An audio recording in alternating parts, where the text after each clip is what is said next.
Hi hello மக்களே, நாங்கள் வந்து பார்த்திங்கன்னா கோயிலுக்கு கிளம்பியாச்சு. கோயிலுக்கு போகிற வழியில் தீப்பாஞ்சா கோயிலுன்னு சொல்லிட்டு இருக்குது. இது வந்து பார்த்திங்கன்னா கும்பகோணம் ரோடும் நெய்வாசல் சேர்ந்த ரோடாக இருக்கும். பஸ்ஸு போக்குவரத்து எல்லாமே இருக்குது. இந்த கோயில் பார்த்திங்கன்னா தீப்பாஞ்சா கோயில் சொன்னால் ரொம்ப சக்தி வாய்ந்தது. குழந்தை தான் சாமியை கும்பிட்றாங்க. ஒரு தடவை கூட இந்த சிலையை தூக்கி காணா போயிடுச்சின்னு காணா போயிடுச்சு. இது என்னாச்சுன்னு இப்போ தெரியலங்க. நான் வெளியில் பூட்டியிருந்தனால நேராக கிளம்பிட்டோம் நாங்கள் குலதெய்வ கோயிலுக்கு. போகிற வழியெல்லாம் பார்த்திங்கன்னா புளிய மரம், நிறைய விவசாய இடம் தாங்க. அது பார்த்திங்கன்னா மூங்கில் மரங்கள்லாம் நிறையா இருக்கும். பஞ்சமே இல்லைங்க. ஒரு சாலை போகிறனால எது போகிறனாலும் மூங்கிலில் போட்டுக்கலாம். இது பார்த்திங்கன்னா கிராமம் போகிற வழி பூரா நாங்கள் 2 வீலரில் தான் போயிருந்தோம் சொல்லியிருந்தோம் இல்லைங்களா. அந்த மாதிரி 2 வீலர் போய்கிட்டே இருந்தோம். ஒரு ஏரியாவுக்கு ஒரு ஏரியா குளம். பரவாயில்லைங்க, எந்த குளத்தையுமே மூடாமல் நல்லா தூர்வாரி வச்சுருந்தாங்க. தண்ணி பஞ்சமே இல்லாமல் இருந்துச்சு. வெயில் டைம்னு நினச்சி நம்ம போனோம்னாலும் பார்த்திங்கன்னா ஒரே வந்து நல்ல ஒரு கிளைமேட்டு சேஞ்சிங் ரொம்ப சூப்பராக இருந்துச்சு. பார்த்திங்கன்னா முள்ளு சைடு சின்ன சின்ன வீடுங்க தானே, கிராமம் இல்லைங்களா. கிட்டத்தட்ட ஒரு 9 கிலோமீட்டர் இருக்கும். நாங்கள் போய்கிட்டே இருந்தோம். இதே நைட் டைம் வந்தோன்னா ரொம்ப கஷ்டங்க. ஒரு தடவை வந்துட்டு இருட்டில் வந்து அது சேரும் சகதியாக இருக்கும், மாட்டிக்கிட்டோம். இப்போ வந்து 2 வீலரில் போயிட்டுருக்குறோம். இது பார்த்திங்கன்னா ஒவ்வொரு ஊரும் தாண்டி கிட்டத்தட்ட ஒரு 9 கிலோமீட்டர் சொன்னேன் இல்லைங்களா, வந்துடும். ஏன்னா நான் தான் சொல்கிறேன், அமாவாசை மாதம் ஒன்றும் வெளியூர் கோயிலுக்கு போவோம். இல்லைன்னா நமக்கு ஏதோ ஒரு கனவோ இல்லை ஏதோ ஒன்று சரியில்லைன்னா நம்ம வந்து நம்மளை போக சொல்கிறதா இருக்குது. இதுதாங்க ஒத்தையடி பாதை தான். இதில் காரும் போகலாம். அன்றைக்கி சேத்துல மாட்டிக்கிச்சு. இது பார்த்திங்கன்னா இன்றைக்குமே சேருதாங்க, ஆடிக்கிட்டே வண்டி போச்சு. இது இன்னொரு ஊர். அங்கே பார்த்திங்கன்னா ஒரு 4-5 வீடு தாங்க, நிறையலாம் கிடையாது. வயக்காடு தான் உள்ள. சாமி வந்து பார்த்திங்கன்னா நமக்கு வந்து குலதெய்வம், அப்பா வீட்டு குலதெய்வம் வந்து சூளம் தான் வச்சுருப்பாங்க. இது வந்து பார்த்திங்கன்னா இந்த கடைசி வீதி. இதில் பார்த்திங்கன்னா ஒரு 10 வீடு தான் இருக்குது சுற்றி. அதுக்கப்புறம் வந்து பார்த்தா நீங்கள் போன டைம் வந்து நாங்கள் இந்த கோயிலில் உட்காந்து சாப்பிட்டு ஷார்ட்ஸ் போட்டிருப்போம். வீடியோ எடுத்து அதெல்லாம் காமிக்கலாம்னு நினச்சப்ப எல்லாமே டெலீட் ஆகிடுச்சு, என்னன்னு தெரியல. சரி, இந்த தடவையாவது வீடியோ போடணும்னு சொல்லிட்டு ஓரளவுக்கு எடுத்துருக்கோம். இது பார்த்திங்கன்னா நாங்கள் காட்டுற ஏன்னா அந்த கடைசி வயலுக்குள்ளே தான் வந்து சாமி இருக்குது. இந்த இடத்துல பார்த்திங்கன்னா ஒரு அம்மன் இருக்கும். உள்ளே வந்து மாரியம்மன் சிலை இருக்குது. இந்த மாரியம்மனை கும்பிட்டுட்டு தான் அங்கே போவோம். அப்புறம் என்ன பண்ணுறேன், நாங்கள் 2 பேரும் வந்ததுனால் அன்றைக்கெல்லாம் எல்லாருமே ஜாலியாக வந்து பசங்களோட குளிக்க போனாங்க. ஆனால் வந்து இப்போ பார்த்திங்கன்னா நாங்கள் 2 பேர் மட்டும்தான் போகிறோம். இது எங்கே போகிறோன்னு பார்த்தா, இது கோயிலுக்கு பின்னாடி வழி வந்து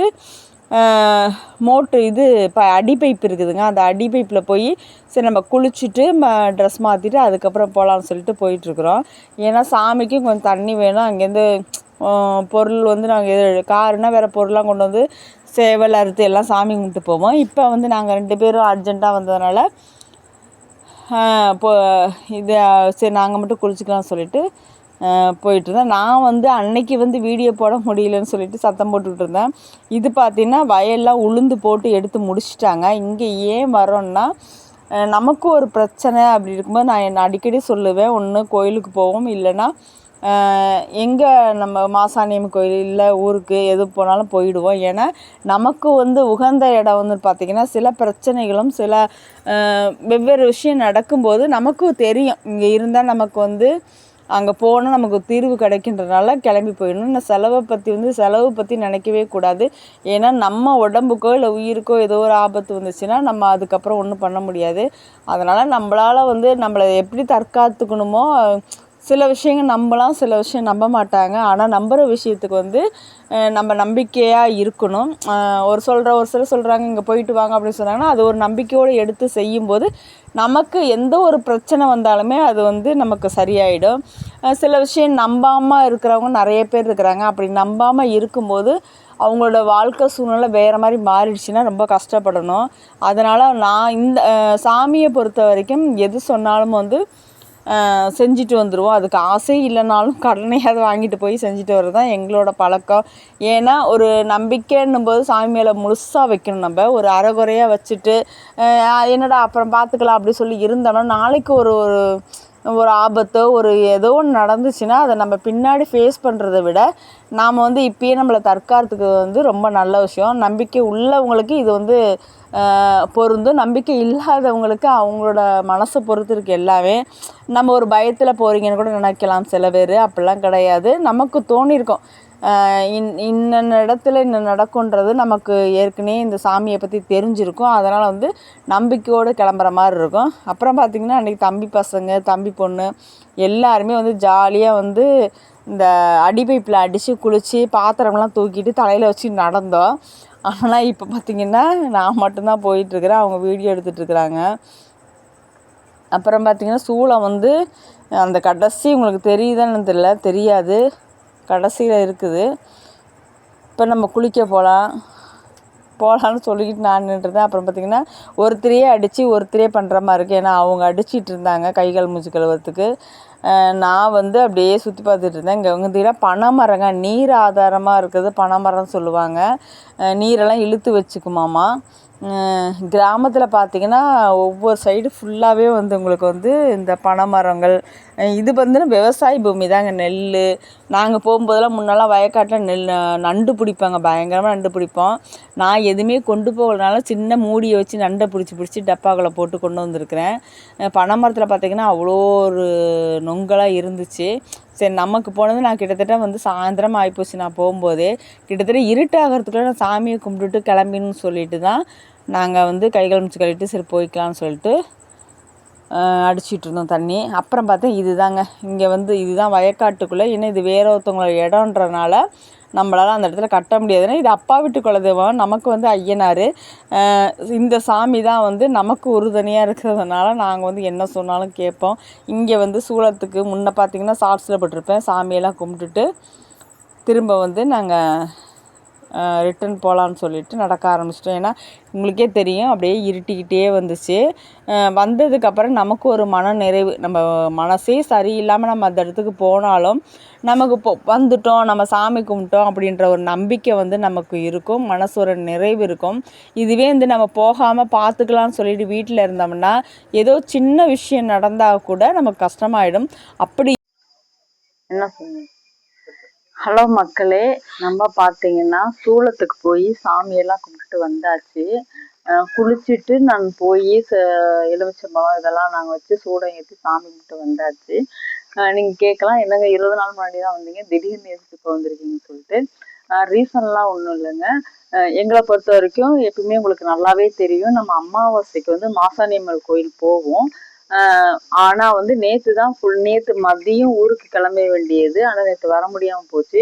நான் என்ன நினச்சேன், நேற்று மதியம் வந்துட்டு இன்னைக்கு காலையில் கும்பிட்டுட்டு ஊருக்கு போய் தான் நினச்சேன். ஏன்னா பாப்பா டெலிவரிக்கு இன்னும் 2 வாரம் 3 வாரம் 2 வாரத்துக்கு மேலே இருக்கு, உடம்பு வேறு செய்யறதுனால வந்தோம். இங்கே இது பார்த்தீங்கன்னா அப்பா வீட்டு குலதெய்வம் வந்து நான் இது எப்படி வந்தாங்கன்றதை உங்களுக்கு நான் வீடியோ எடுத்துட்டு இருக்கேன், அதில் பேசிடுறேன். இது பார்த்தீங்கன்னா இப்போ கும்பிட்டாச்சு. பார்த்தீங்கன்னா ஒரே இருட்டாக இருக்குது பார்த்தீங்களா, அன்னைக்கு சொன்னது தாங்க. இது வந்து நம்ம எப்படிதான் வந்தாலும் இருட்டாயிடும். ஏன் வந்திருக்கேன்னா சில சூழ்நிலைகள் வந்து வீட்டில் உடம்பு சரியாம ஆகுது, பாப்பாவுக்கு முடியறதில்ல, அப்புறமேட்டு எனக்கும் வந்து உடம்பு முடியல. அது எல்லாமே வந்து இந்த குலதெய்வம் வந்து என்னைக்குமே வந்து எல்லா தெய்வங்களை விட குலதெய்வம் தான் வந்து நமக்கு ரொம்ப முக்கியம்னு சொல்லுவாங்க. இது வந்து அப்பா வீட்டு குலதெய்வம், எங்க வீட்டு குலதெய்வத்துக்கு நான் இப்ப போகல. ஏன்னா ஒரு விஷயம் வந்து நமக்கு இது நடக்குது, இது கஷ்டமா இருக்கு, இது முடியல அப்படின்னும் போது எங்க தேடி போகிறேன்னா மெயினா ஒரு அருள்வாக்கு சொல்லுவாங்க, இல்ல யாரோ சொல்லுவாங்க, இல்ல கோயில்ல போனா சொல்லுவாங்க, இங்க போயிட்டு வாங்க சரியாயிடுன்னுவாங்க. நான் அடிக்கடி வருஷத்துல 2 டைம் வந்துடுவேன். பட் ஆனா திடீர்னு வந்து போக சொன்னா வந்து கண்டிப்பா அதை யோசிக்கவே மாட்டோம். ஏன்னா சில விஷயங்கள் வந்து நம்பாம போனதுக்காக வந்து நிறைய இழந்திருக்கோம் எங்க குடும்பத்துல. எங்க குடும்பத்துல எங்க சித்தப்பா வீடு, இல்ல அண்ணன் தம்பி 4 பேர், அப்பாவுக்கு 5 பேரு, அண்ணன் வீட்லயும் சரி. நம்ம சாமி சொல்றது ஒரு சில விஷயங்களை நம்ம வந்து அவாய்ட் பண்ணோம்னா அது பெரிய விபரீதத்துல கொண்டு முடியுது. அப்படின்ற விஷயத்த வந்து நம்ம கண் கூட நான் பார்த்துருக்குறேன்.